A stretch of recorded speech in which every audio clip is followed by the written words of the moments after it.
Okay, so I'm back for another update, and today marks 3 weeks, so the girls are 3 weeks old today. Super excited about that. Wanted to show off the new swimsuit. My husband took me swimsuit shopping on Sunday, just because the other ones aren't as comfortable on the incisions, and it is summertime, and I have to have something to wear, so he got me this. He picked it out, and I absolutely love it. The back, as you can see, has the pretty little strappy stuff. So I love it, and I've got my phone for reminders here. We'll go ahead and start out, and I will just get right into it. They are definitely way softer. They don't really move or bounce as much as I would like them to. As you can see, they're still stiff as a rail. This top looks like it is squishing them out over, like, I don't know, like it's pushing them up. But truth be told, this is how they stand. So, as you can see, this is the boobies. And I love them. I'll go ahead and show you, since we got this up, my incisions. So, as you notice, when I pull, my skin kind of still pulls tight, but that will go away. But the incisions are definitely raised, but looking a lot better. I can start Mederma. Went to the doctor on Friday. We'll go ahead and sit down while we do this. But anyway, that's the boobs. The center part is like back to normal. So my sternum is like flat again, and like the side boob is, I guess you can see it, is there. So not so swollen. You can actually see what's going on under there. And you can kind of start to tell like what my boobs are going to look like. Okay, so let's start off. So I did go to the doctor on Friday. It was like 2 weeks and 3 days. And he told me that day, Friday, I was so excited that I could now sweat. I was allowed to sweat. So that meant I could tan, I could take hot showers, and I could do moderate exercise. So moderate exercise is squats and lunges. I can do a stationary bike, no jogging, no running, really no bouncing, or upper body, no lifting weights or anything. But I could do my lower body and allow myself to get my heart rate up enough to sweat. So, and I've also taken hot showers since then. And showers used to increase the swelling, and it was noticeable. I'm not really noticing so much. So, like, warmth and heat doesn't really change the size or the shape of my boobs anymore. So, that was exciting. And tanning, yay, thank God. I went to the lake on Saturday, and I laid in my lawn chair. So, tanning my front side is great, really easy, no complications. However, when you go to roll over on your front to tan your backside, that is still pretty uncomfortable, and like getting in position, trying to hold your body up. You're not supposed to, I still have my 10-pound weight restriction. You're not supposed to be lifting that much with your upper body. So actually, like, rolling over in the chair was really hard, but I did manage to like shimmy myself over onto my stomach. And I have these foam rolls. I don't have them anywhere near me to show you, but I use the roll to put underneath my hips when I tan out in my backyard, because I get a crease when I lay flat under my butt cheeks. And the foam roller just kind of raises the butt up enough to get the sun underneath there, and you don't get that smiley face when you bend over.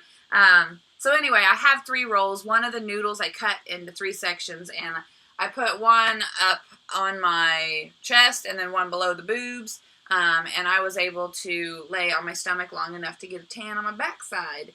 And then Sunday, I don't like tan lines. I laid out at my house, and for the record, I live in the country, and I don't really have neighbors, and they aren't really snooks. So I did tan the incisions themselves. Now, everybody knows that you cannot let scars get sun because they get worse. So I have found in the past with my cancer surgery, covering that incision on my scar, I use black electrical tape.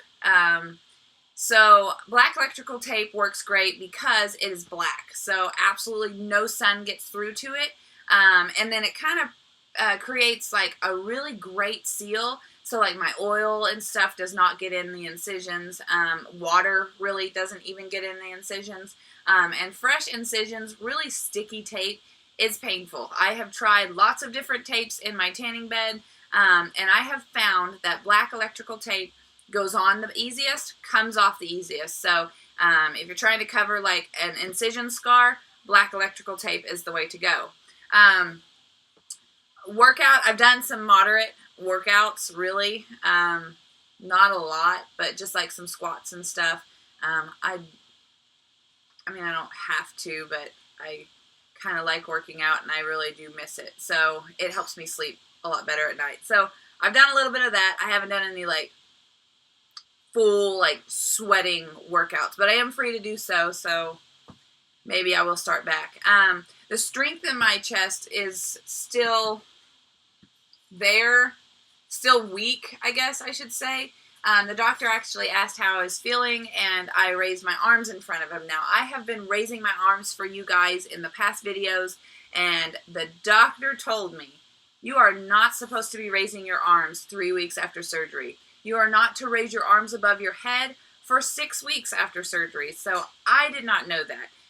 He's clipped the muscles, so you definitely don't want to rearrange anything that he has laying there healing. And also, you're at risk for ripping open those incisions. As you can see, they get kind of tight when I raise my rib cage. So he told me, if you rip those incisions, the implants will come out for a few months. So after he told me that, I was absolutely terrified, and suddenly I feel like I hurt more because I do understand that I am at risk for tearing open the incisions or damaging something. So I've been way more cautious than I have the past 2 weeks, now that we're at 3 weeks, and I will continue to be very cautious because even though I said that I would do this 10 times over again, you don't want to if you don't have to. So I will obey the doctor's orders. I will not lift over 10 pounds, and I definitely will keep my arms below my head. So I've been putting all my clothes on with my arms straight out in front of me. Just FYI. Bras. I asked him. Now, I'm not going to lie, I've been wearing, as you know, like sports bras that zip in the front and fasten in the front, and I've bought most of them from Walmart just for the compression. So I went to my appointment wearing the surgical bra because that's what they instruct you to wear, or something very similar to it. And he said, as far as bras go, the only thing that matters is that I'm wearing one. And I actually wore like a spaghetti strap that it's the cami that has the built-in bra underneath. Or connected to it, and he said that's fine. So that shocked me. So after he told me that, I went ahead and started wearing my comfy bras, and let me just say, these bras, I wear them around the house. However, I don't wear them outside because I'm so self-conscious about looking like a little boy or super flat-chested. So I am really thrilled to say that I'm going to go out and buy 50 of these $3.99 bras from Walmart, and I will wear them for the rest of my life, and I am so relieved to say that I can do that. So this is actually the bra that I wore to work today. Might look familiar. It's really thin, and it is just a piece of cotton. So thank you, Lord. This is what I can now wear 3 weeks out, and then you have to wear one at all times for 6 weeks, and then after that I can start going braless. He still recommends you wear them at night just to keep them stabilized and support them for when you're like laying on your side and stuff, because you are still healing, and what you do now will affect the shape of your implant. So I told you guys that I would sometimes roll over on my side in my sleep. I can comfortably lay on my side now. However, I have continued to sleep on my back, and I am kind of getting used to it, although I really hate it.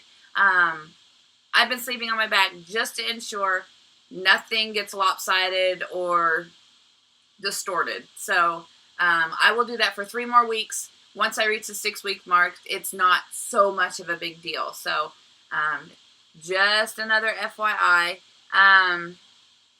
Swelling, I know I said after I take a hot shower it doesn't really swell much anymore. It doesn't. But when I'm up on my feet all day at work, some days I am required to run around and do things. I do still kind of notice a little bit of swelling, like on the sides of my boobs and maybe in the center. I definitely still get pain, but it's not achy pain all day. It's a quick bolt of pain. Your nipples are a little tender. It's like they didn't hurt before, and suddenly they do hurt, but I think that's just because the nerves are waking back up. Not unbearable. I mean, I don't know if I have a high pain tolerance, but it's not bad. Like, I can go without thinking about it, and then suddenly I realize that was just painful. But I've been super careful, and be prepared for that. And the pain in my neck, I know I said that, like, the weight of the implants, I thought was having an effect on, like, my shoulders and my neck. So I've paid a lot of attention to keeping my posture good and high, and it seems to be helping. I don't have any neck pain, so you could definitely get away with that. So I think that's it. I've showed you the swimsuit, the girls. I mean, just in case you want another look, they are normal-sized woman boobs. Like, I love when we went bikini shopping, my husband was like, you're going to have trouble finding a top that fits you in both the top and the bottom. No. Truth be told is I go and find a swimsuit and put it on my body, both being the same size, and it actually fits. Because in the past, I have to be careful. Like, you got to have padding, and you got to make sure that when you lean over, your top doesn't separate from your boob and show your nipple. Like, now I actually fill out the top. So every bikini that I tried on looked amazing, felt comfortable, and I can even go on Amazon and buy those $3 bikinis and not have to worry about, oh, is it going to make me look flat-chested or too gapped or too big or too, yeah, like, so much easier. So this is why I did it, and I am so glad that I did. So if you are thinking about doing it, you have to do what's right for yourself. Don't let others influence your decision. Had I listened to others, I wouldn't have done it, because they did make me kind of second guess. There are those who I thought were supporting me who, now that this is said and done, didn't really support me, but that's not what matters to me. What matters to me is that I'm happy and comfortable with myself. I will die on my deathbed saying I am completely confident and proud of the decisions that I made in my life. And this is another huge decision, and I wish I would have did it 10 years ago. My husband's getting used to them. He's the only other person that matters to me. Although I have supporters who are proud of me, what he thinks, what I think, that's it. I don't care what anybody else thinks. So I'm doing this to share with you my experience. I looked at videos for 7 months straight before I actually had my procedure, and I talked with a lot of girls, asked a lot of questions, and I decided that I would also share my experience for those who were just like me, searching for answers and trying to decide if this is right for them. So I'm trying to put the negative, the positive. It's really hard to find negatives besides, like, sleeping on your back. So just do what's right for you. There's a girl on here who's a week behind me, and she's been watching all my videos. She's commented on a few. Really excited to have you. Thank you so much for watching, and I hope that you're doing as well as I am, and I'd love to hear from you again. If you're the only one who watches these videos, thrilled. Thank you so much. I have accomplished my goal. So anyway, like I always say, if I left anything out, just comment below. I really appreciate you watching, and I will be back next week for my 4-week follow-up, and then I'll start spacing it out further from then. But this is whenever I really wanted to know what was going on. So there it is, and I will see you guys in 1 week.